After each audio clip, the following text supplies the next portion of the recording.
దేవునికి స్తోత్రం. ప్రియమైన సహోదర సహోదరులకు శుభాభివందనములు. ఈరోజు దేని వాగ్దాన కీర్తన 34 అధ్యాయం 9వ వచనం.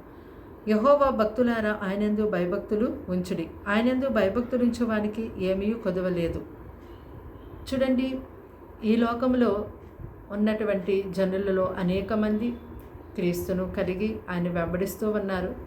వెంబడిస్తున్నటువంటి వారందరూ కూడా ఆయన యందు ఎల్లప్పుడూ కూడా భయభక్తులు కలిగి జీవించేవారిగా ఉండాలి. ఆయన వాక్యం ద్వారా ఏదైతే మనకి తెలియచేశారో ఆ వాక్యాన్ని బట్టి మనం నడుచుకోవాలి. ఎప్పుడైతే మనం ఆయన వాక్యాన్ని విని ఆశ్రయించి ఆయనను ఆ వాక్య ప్రకారం మనం నడుచుకుంటామో అప్పుడు మనకి ఎటువంటి కొదువు అనేది దేవుడు ఉండనివ్వడు.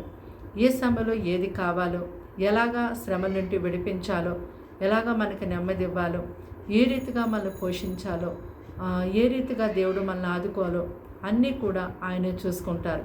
కాబట్టి ఆయన ప్రజలైనటువంటి వారు ఆయన యందు భయభక్తులు కలిగి జీవించాలి.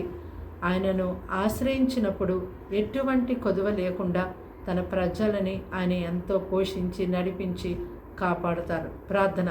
దేవానికి వందనాలు, స్తోత్రాలు, స్తుతులు తండ్రి. మాటలు వింటున్న నీ బిడ్డలు మీ రక్తంతో కడిగి ముట్టి స్వస్థపరిచి బలపరచండి.